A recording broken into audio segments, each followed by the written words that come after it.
जय हिंद दोस्तों, बहुत बहुत स्वागत करता हूं मैं अपने YouTube channel true soldiers traders में। जो मेरे भाई आज इस चैनल पे नए आए हैं, चैनल को सब्सक्राइब कीजिएगा, पूरा वीडियो लास्ट तक देखिएगा, ये आपको जो है बहुत नॉलेजेबल देगा। दोस्तों, टेलीग्राम का लिंक डिस्क्रिप्शन के अंदर है, मैं कमेंट बॉक्स में भी दे दूँगा। आइए ज्वाइन हो जाइए, फ्री है। मेरा कोई भी टेलीग्राम, कोई भी व्हाट्सएप ग्रुप प्रीमियम नहीं है, मैं कोई चार्ज नहीं करता हूँ। यहाँ कोई कंडीशन नहीं है कि आपको ये करना पड़ेगा तब मैं आपको जो है ज्वाइन कराऊँगा। आप लिंक लीजिए, डायरेक्ट ज्वाइन हो जाइए, कोई दिक्कत यहाँ नहीं है। जब तक ये जो है चैनल यहाँ चल रहा है, आपको सारी सुविधाएं फ्री मिलेंगी। मैं ETF में काम करता हूँ, मैं किसी भी स्टॉक या ऑप्शन के बारे में बात नहीं करता। अगर आप ये सोच के मेरे चैनल पे आए हैं तो फिर आपका कोई काम नहीं है। अगर आप ETF में ट्रेड करते हैं, अगर आपकी म्यूचुअल फंड के अंदर इन्वेस्टमेंट है, आइए वेलकम है, फॉलो कीजिए। मैं जो भी अपना ट्रेड लेता हूँ वो अपने जो है ग्रुप में पोस्ट करता हूँ, और जब मैं सेल करने जाता हूँ तब भी मैं पोस्ट करता हूँ। मेरी बाइंग रेगुलर नहीं होती दोस्तों, मैं बाइंग अपनी लेवल के ऊपर करता हूँ और अपने प्रॉफिट बुक करता हूँ, स्विंग ट्रेड करता हूँ। आप चाहे इसको लॉन्ग टर्म के लिए रख सकते हैं, ये आपके ऊपर है, लेकिन मेरा पॉइंट ऑफ व्यू बिल्कुल क्लियर है। मैं स्विंग ट्रेडर हूँ, मैं स्विंग करता हूँ, स्विंग कर करके मैं अपने जो है कैलेंडर ईयर्स में जितना भी मैं अपना साइकिल स्विंग का घुमाता हूँ, मेरे रिटर्न्स ज़्यादा आते हैं। अगर आप म्यूचुअल फंड के अंदर अभी भी SIP कर रहे हैं और आप मार्केट के अंदर, आपके पास मोबाइल में एक प्लेटफॉर्म भी है, तो मैं तुरंत बोलूँगा कि आप म्यूचुअल फंड की SIP बंद करके वही SIP आप जो है म्यूचुअल फंड की जो दे रहे हो ETF में लेके आ जाओ, खुद करो। दोस्तों, पैसा आपका है, आप क्यों किसी को पैसे जो है बांट रहे हो, अपना कमीशन के चार्ज दे रहे हो, एक्सपेंस रेशो दे रहे हो, किस लिए दे रहे हो? आप जब खुद कर सकते हो। म्यूचुअल फंड में आपको पता नहीं, एक सबसे बड़ा ड्रॉबैक है आपकी NAV, जो आपको पता ही नहीं है कि बाज़ार बंद होने के बाद मेरी NAV क्या आएगी।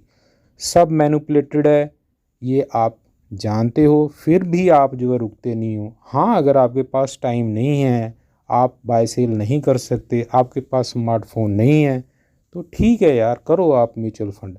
लेकिन अगर आपके पास थोड़ी सी भी जानकारी है, और इसमें कोई डिग्रियां नहीं चाहिए, जो मैं यहाँ काम कर रहा हूँ इसके लिए कोई भी आपको जो है बड़ा एक जो है एजुकेशन का बैकग्राउंड नहीं चाहिए। दोस्तों, यहाँ मेरे पास ऐसे ऐसे मैं बंदों को जानता हूँ जिनको अपना नाम तक लिखना ढंग से नहीं आता, वो भी यहाँ मेरे साथ ट्रेड कर रहे हैं और पैसा कमा रहे हैं। ETF एक ऐसा इंस्ट्रूमेंट है, ये भविष्य में आपको लगेगा, दिखेगा भी, ये दिखेगा कि ऐसा मार्केट में और इंस्ट्रूमेंट कोई नहीं आपको ढूंढने से मिलेगा जो ये आगे साबित होने वाला है। ये आज मेरी आप बात लिख के कहीं रख लेना, मैं आपको आज ही बता रहा हूँ। अगर आप संभल जाओगे तो अच्छा है, बाकी डिसीजन आपका है। दोस्तों, आज मैंने 2 बाइंग की हैं, आपके साथ मैंने शेयर भी किया है व्हाट्सएप टेलीग्राम पे।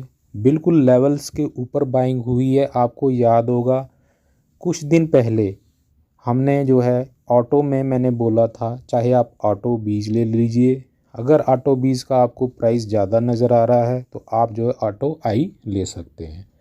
मैंने खुद ऑटो आई परचेज किया था, और दोनों में मैंने ये बोला था कि अगर आपकी अमाउंट जो भी आपने निश्चित की है इस ETF के लिए, हाफ इस प्राइस पे लेना, और हाफ जो है आगे चल के जब भी वो दूसरा प्राइस आएगा तब हम लेंगे। दोनों एक जगह जो है जब मर्ज हो जाएंगी तो आपका एक नया लेवल निकल के आएगा। तो उसी के चलते आज मैंने जो है सेकंड हाफ जो मेरा लॉट का, मैंने आज कंप्लीट एक लॉट बाइंग मेरी हो गई है दोनों को मिला के। जो मैंने जो है आपको बताया था, मैंने 25.05 पे जो है उसकी सेकंड लेवल जो बताया हुआ था वो आज अचीव हो गया। दोस्तों, ऑलरेडी ही ETF बहुत गिर चुका है वो, और आप जैसे जानते हो कि मैं वेट करता हूँ अपने लेवल्स का, तभी मैं एंट्री करता हूँ। इसलिए हमें ज़्यादा होल्ड नहीं करना पड़ता है प्रॉफिट के लिए, और हमारा जो है अगर इसके अंदर सेकंड लॉट डिमांड हुआ तो हम कर देंगे। यही आगे मैं चर्चा करूंगा। जो एक और ETF है जिसको हमने ख़रीदा है। दूसरा ETF जो हमने आज बाय किया है दोस्तों, ये बहुत दिन से हमारे जो है मेरे खुद के रडार पे था, लेकिन इसका प्राइस हाई होने के कारण मैं इसको जो है सिर्फ देख रहा था। आप लोगों के बहुत से सवाल आए हुए थे, सर लेना है लेना है। मैं मना कर रहा था, लेकिन आप लोगों ने ऊपर लेवल पे इसको ले लिया है, जो कि मुझे पता है। मैं अपना जैसे मैं बताया हूँ कि मैं हर चीज़ को ऑब्ज़र्व करता हूँ तब मैं लेता हूँ। आप यहाँ देख सकते हो मैं बात कर रहा हूँ एमओ डिफेंस की, जो कि एक डिफेंस का ETF है। इसके अंदर 15-16 स्टॉक आते हैं, उसका जिक्र भी मैं आगे डिटेल वाइज आपको बताऊंगा कि कौन कौन से स्टॉक इसके अंदर आते हैं।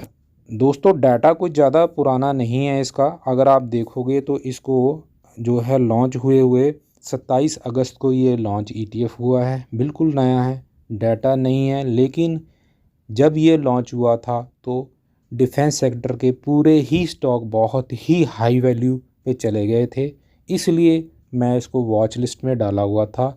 मेरी बाइंग रिकमेंडेशन इसके ऊपर कोई बन रही नहीं थी। और अगर आपको एक चीज़ मैं बताऊंगा और आगे बताऊंगा कि फॉर्मेशन क्या बन पा रहा है।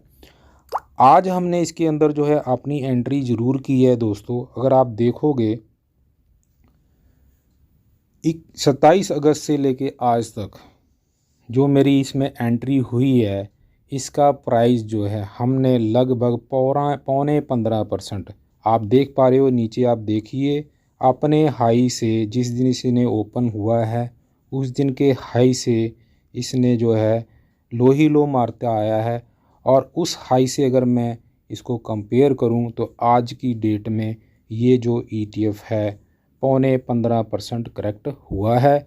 और ये है मेरी खूबसूरती। यहाँ पे 15.5% मैं आपको इस ETF को हाई से लेके आपकी झोली में डाल दिया हूँ।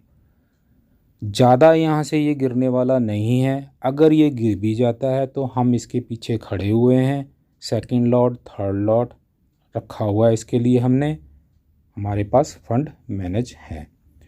ये इसलिए मैं आप लोगों को बोल रहा था कि भी रुक जाओ।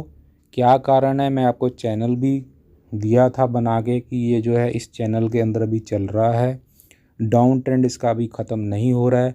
नो डाउट दोस्तों अभी भी डाउन ट्रेंड इसका है, लेकिन एक फॉर्मेशन इसके अंदर जो बन रही है मैं उसको देखते हुए इसके अंदर अपनी बाइंग किया हूँ, वो भी मैं आगे आपसे चर्चा करूँगा।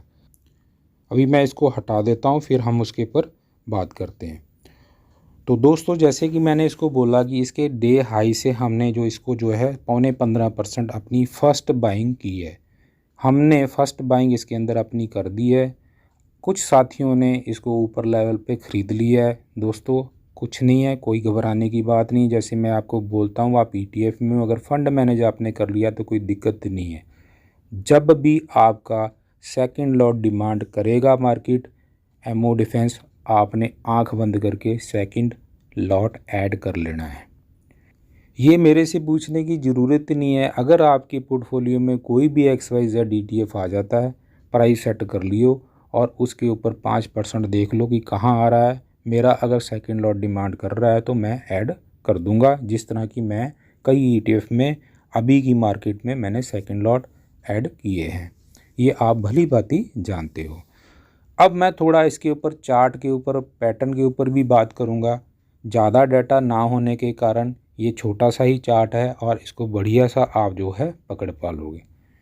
इसमें दोस्तों एक चार्ट अगर एनालाइज हम करें, हो सकता है किसी मेंबर को इसमें चार्ट की जो है समझ ना हो और कईयों को चार्ट की समझ होगी, वो इस चीज़ को पकड़ लेंगे। लेकिन मैं नए साथियों के लिए एक चीज़ बताऊंगा कि यहाँ पे एक जो है पैटर्न इसके अंदर बन रहा है, जिसको जो है inverted cup and handle pattern बोलते हैं। और ये बहुत ही शानदार इसके अंदर बन के आ रहा है, आप देख पा रहे हो। मैं ड्रॉ करके भी आपको दिखाता हूँ, फिर आप बढ़िया इसके में पकड़ पाओगे। यहाँ से दोस्तों आप देखिए एक कप बना, उसका ये हैंडल बना, फिर ये कप बना, एक हैंडल बना, फिर एक कप बना और आगे ये फिर दोबारा एक हैंडल बना सकता है। अमूमन तौर पे आपने देखा होगा कि कप की शेप क्या होती है। आपने देखा होगा, जो साथी मेरे जानते हैं उनके लिए तो कोई ये पैटर्न की कोई दिक्कत नहीं है। अमूमन हम कप को कैसे ड्रॉ करते हैं वो आपको पता ही है, फिर भी मैं कोशिश करके दिखाता हूँ आपको। जैसे कि हम एक कप बनाते हैं, ठीक है, ये सीधा कप हो गया, और उसके बाद क्या होता है, ये एक हैंडल उसका होता है। ऐसे ही होता है ना दोस्तों। जो मैं दोबारा बना के आपको दिखाता हूँ, ये कप की शेप है, यही शेप है ना, ये आपका कप हो गया और ये आपका हैंडल हो गया।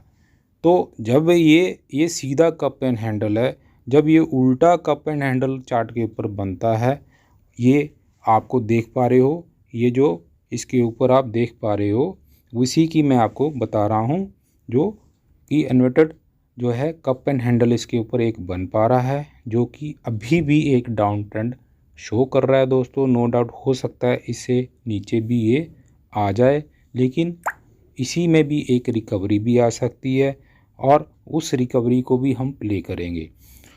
दो चीज़ें यहाँ पे अभी भी इस चार्ट के ऊपर बिल्कुल झलक रही हैं। एक तो मैंने आपको जो है कप एंड हैंडल की बात बता दी, दूसरा जो मेरी ट्रेंड लाइन है उसको भी ये चार्ट अभी भी फॉलो डाउन ट्रेंड के लिए करता आ रहा है।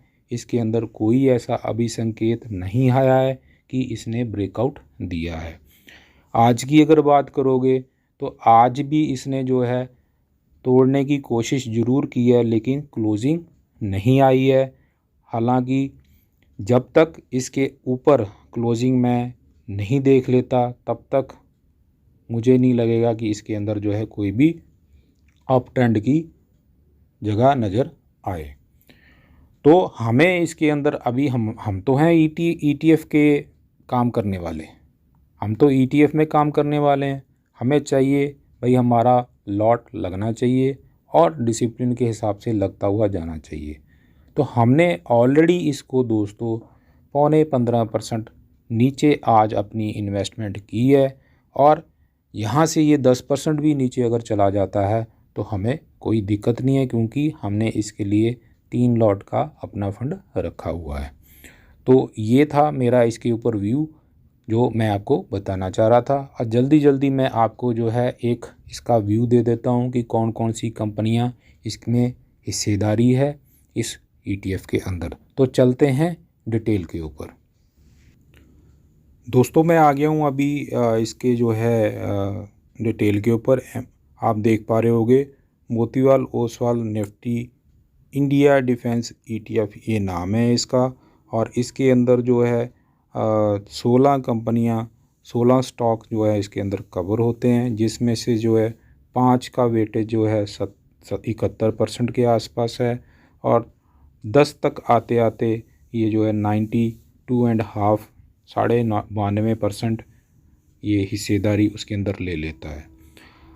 अगर इसका जो है मैं बात करूं कि लार्ज कैप, मिड कैप और स्मॉल कैप, और ये आप देखोगे तो एज़ पर डिटेल इसके अंदर जो है अभी तक लार्ज कैप कोई नहीं है, मिड कैप स्मॉल कैप ही शो कर रहा है। और आगे अगर मैं कंपनियों का जिक्र करूं तो कंपनियों का ये टॉप 10 कंपनीज़ हैं। मैं इसको पूरा ले लेता हूं, तब मैं आपको दिखाने की कोशिश करता हूं। आप ये देखिए इसके अंदर अभी जो है पूरी 16 कंपनियां आ गई हैं, जिसका जो है फर्स्ट नाम है हिंदुस्तान एरोटिक लिमिटेड। इसकी जो हिस्सेदारी इसके अंदर है दोस्तों लगभग 20% की हिस्सेदारी है। भारत इलेक्ट्रॉनिक्स जिसके अंदर भी 20% की हिस्सेदारी है। सोलर इंडस्ट्री इंडिया 16.30 की हिस्सेदारी है। अजागॉन डॉक्स शिप बिल्डर्स इसके अंदर जो है 7.5% की होल्डिंग है। कोचिन शिपयार्ड 7.22% की होल्डिंग है। भारत डायमंडिक 6.20% की होल्डिंग है। जन टेक्नोलॉजीज़ 4.30% की होल्डिंग है। एस्ट्रा माइक्रोवेव प्रोडक्ट्स 4.13% की होल्डिंग है। डाटा पार्टनर इंडिया लिमिटेड 3.98% की होल्डिंग है। Garden rich ship builders and engineers limited 2.93% की होल्डिंग है। MTAR टेक्नोलॉजी लिमिटेड जिसके अंदर 1.98% की होल्डिंग है। डायमनिक टेक्नोलॉजी लिमिटेड 1.72% की होल्डिंग है। मिश्रा धातु निगम नाम तो मैं भी नहीं है सुना, चलो देखते हैं। इसके अंदर 1.15% की होल्डिंग है। पारस डिफेंस एंड स्पेस टेक्नोलॉजी 0.94% की होल्डिंग है। DCX सिस्टम इसके अंदर 8.84% की होल्डिंग है। आइडिया फॉज टेक्नोलॉजी प्राइवेट लिमिटेड 0.84% की होल्डिंग है। तो बहुत ही अच्छी होल्डिंग है दोस्तों इसके अंदर। और अभी ये सारा ही डिफेंस सेक्टर जो है वीक है। अगर आपने पिछले साल और कुछ बीते हुए इस साल का टाइम देखा होगा, ख़ासकर इस साल का, इस सेक्टर के अंदर हालांकि ETF लॉन्च नहीं तब हुआ था, लेकिन ये सेक्टर बहुत ही जो है ज़ोरों शोरों पे इन्वेस्टर्स को पैसा बना के दिया है। बात करता हूँ मैं हिंदुस्तान एरोटिक जो कि अपने डबल शेयर का डबल पे भी ऊपर चला गया, तो इसलिए ये ज़्यादा चर्चा में रहा है डिफेंस सेक्टर। मोतीलाल ओसवाल ने एक अपना इसीलिए डिफेंस के क्षेत्र में अपना ETF लॉन्च किया है और इसके माध्यम से हमने अपने जो पोर्टफोलियो में 16 स्टॉक डिफेंस के जो अंदर काम करते हैं उनको अपने पोर्टफोलियो में हमने एक ETF के माध्यम से जगह दे दी है दोस्तों। ये है खूबसूरती, इसलिए मैं बोलता हूँ पर्टिकुलरली एक शेयर के अंदर एंट्री ना बनाई जाए। आप पूरा इंडेक्स बाय करो उस ETF का जिसमें जो है आपको ज़्यादा नुकसान नहीं होगा। तो ये मेरा व्यू था इसके ऊपर। MO डिफेंस के ऊपर हमने डिटेल बात अभी तक नहीं की थी। अभी सिर्फ मैं आपको जो डिलीवरी पोस्ट कर रहा था, परसेंटेज जो भी डिलीवरी आ रही थी वही बताता था कि इतने परसेंटेज इसके ऊपर डिलीवरी उठ रही है। लेकिन अभी मुझे लगा कि नहीं, अभी एंट्री बनानी चाहिए और वक्त है, और ये वक्त ही सही है कि हम इसके अंदर एंटर कर जाएं, इसलिए हमने इसके अंदर एंट्री की है दोस्तों। आपको जो जैसे मैंने बता दिया कि टॉप से लगभग 15% अगर एक ETF आपको मिल जाए तो इससे बड़ी और कोई बात नहीं है। और ये लल्लू पंजू ETF नहीं है, अपने क्षेत्र का जो है सबसे एक टॉप का एक इंडेक्स है, इसलिए हमने इस ETF को बाय किया है दोस्तों। बस आपके मन में एक ये सवाल होगा कि सर अगर एक ये ETF 15% करेक्ट हो गया है तो और कितना जाएगा।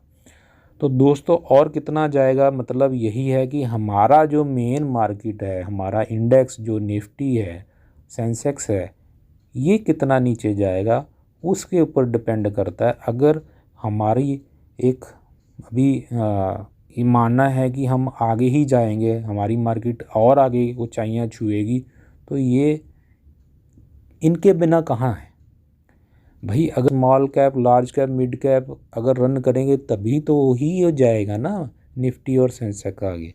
तो इनको भी चलना है तभी मार्केट आगे चलेगी।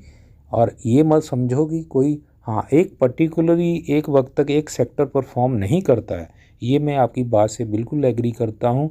और आपने देखा होगा कि जो मैं अपने पोर्टफोलियो में लगातार बाइंग करता हूँ वो मैं ऐसे ही करता हूँ कि जिस वक्त उस सेक्टर की डिमांड होती है मैं उसके अंदर अपना एलोकेशन बढ़ाता हुआ जाता हूँ। एग्ज़ाम्पल के तौर पे MO रियल्टी में मेरे 4 लॉट प्लेस हो चुके हैं, और यहाँ से अगर मुझे और भी मौका मिलेगा ना दोस्तों तो मैं संकोच नहीं करूँगा और भी बाइंग करूँगा। ये मेरा अपना पर्सनल व्यू है क्योंकि मैंने अपने हर सेक्टर को ऐसे बना के रखा हुआ है। आपको याद होगा तो एक वक्त था कि पिछले महीने की शायद बात है, मैं आपको बोल रहा था ऑटो को हाथ नहीं लगाना। अब ऑटो बोल रहा है चीख चीख के कि अभी मुझे लेना शुरू करो, ठीक है ना दोस्तों। इसलिए अभी हमने जो है ऑटो को पकड़ा है, किस लेवल पे पकड़ा है वो भी आपको पता है। हम धीरे धीरे उसको ऐड करते जाएंगे और अपने पोर्टफोलियो में जगह देंगे। सेम IT-BEES हो गया, IT-BEES के ऊपर भी वही फंडा था, हमने अपने पोर्टफोलियो में उसको जगह दे दी। हाँ, आज IT-BEES के ऊपर आपके सवाल आ रहे थे, भाई क्या हो गया, 3% अगर ऊपर आ गया तो प्रॉफिट बुक कर लोगे। सर आप स्वतंत्र हो, आप कर सकते हो, लेकिन मैं नहीं करूँगा ना। मैं डिसिप्लिन में बंधा हुआ इंसान हूँ। मुझे, हाँ, आपको लगता है आप करो ना, आप 3% वाले 2% वाले आप करो, आप प्रॉफिट सर बुरा नहीं है। आपका ट्रेडिंग का नज़रिया कुछ और हो सकता है, मेरा ट्रेडिंग का नज़रिया कुछ और हो सकता है, तो बेटर अच्छा है आप करो। आप, मैं आपको मना थोड़ा ना कर रहा हूँ करने के लिए, आप करिए। लेकिन मैं ही कहूँगा कि हमने एक चीज़ ऐसे पकड़ी हुई है, अब 5% देखो, 3.25%, 3.5% अगर आज ही चल गया है वो, तो क्या लगता है आपको 5% ऐसा ही कल की ओपनिंग में आपको 2% और नहीं मिलेगा? तो संभलिए थोड़ा सा, सब लेवल्स के ऊपर गेम चल रही है। मैं भी सर ऊपर ख़रीद सकता था, मैं क्यों नहीं ऊपर ख़रीदा उसको? क्यों मैं 44 चिल्ला के कई दिनों से बोल रहा हूँ कि 44 पे इसको लेके आ जाओ, 44 पे इसको लेके आ जाओ, तो आया, तुमने ले लिया, हम लेके चलेंगे। आज मैंने आपको कल की भी प्रेडिक्शन कर दी है कि भाई अभी हमने फार्मा को अपने पोर्टफोलियो में लेना है, फार्मा की हमारे पास कमी है, फार्मा को हम अपने पोर्टफोलियो में जगह दे देंगे। EV आज हमारा ETF नहीं आया। हाँ, कुछ भाइयों का मुझे मैसेज आया कि उनका EV बाय हुआ है, उन्होंने 2 पैसा ऊपर रखा था, मैंने अपना जो है पूरा रेट रखा था, उन्होंने 2 पैसा ऊपर रख के अपना ETF बाय कर लिया है। मेरे अभी पेंडिंग ऑर्डर जो लगे हुए हैं वो लगे हुए हैं, कल देखता हूँ उनकी बाइंग आती है कि नहीं आती है। अगर आएगी तो अच्छी बात है, नहीं आएगी तो कोई दिक्कत नहीं है, कर लेंगे, बाद में कर लेंगे। तो आशा करता हूँ इन 2 ETF के ऊपर जो मैं आपको डिटेल में बताया हूँ आप समझ पाए होंगे। घबराने की कोई बात नहीं है, कहीं बाज़ार नहीं जा रहा है, इन्वेस्टमेंट करो, इन्वेस्टमेंट करने के यही मौके आते हैं, गिरने दो और गिरता है, हमें कोई दिक्कत नहीं है दोस्तों। हम स्टॉक बाय करके नहीं रखे हुए कि आज 10% 15% नीचे चला गया, हाय तौबा मचाने वाली बात ही नहीं है। आज की डेट में मैं आपको बता दूं, आपने अपने पोर्टफोलियो चेक कर लीजिए, अगर आपने मुझे ही फॉलो करके चल रहे हो तो मेरा पोर्टफोलियो अभी 2% भी नीचे नहीं आया है। एक पोर्टफोलियो मेरा जो है, एक अकाउंट मेरा जो है 3% के आसपास, 3 भी नहीं आया, मैं देख रहा था, और एक जो मेरा जो चल रहा है अभी वो भी जो है पोर्टफोलियो 2% के आसपास भी नहीं आया, और एक तो अभी जो है 1% के आसपास ही चल रहा है। 3 अकाउंट मेरे मेंटेन है, तीनों में मुझे कोई दिक्कत नहीं है। ऐसे अगर आप मैनेज करोगे तो बाज़ार कहीं पे भी जाए हम तैयार हैं, आपके पास फंड मैनेज किए हुए हैं तो कोई दिक्कत घबराने वाली बात नहीं है। तो प्यार दीजिए, चैनल को सब्सक्राइब कीजिए, अभी भी बड़ी संख्या में चैनल सब्सक्राइब नहीं किया हुआ आपने, चैनल सब्सक्राइब कीजिए, शेयर कीजिए, वॉच कीजिए पूरा वीडियो को, लाइक कीजिए, कमेंट कीजिए। स्वस्थ रहिए, सुरक्षित निवेश कीजिए। जय हिंद दोस्तों।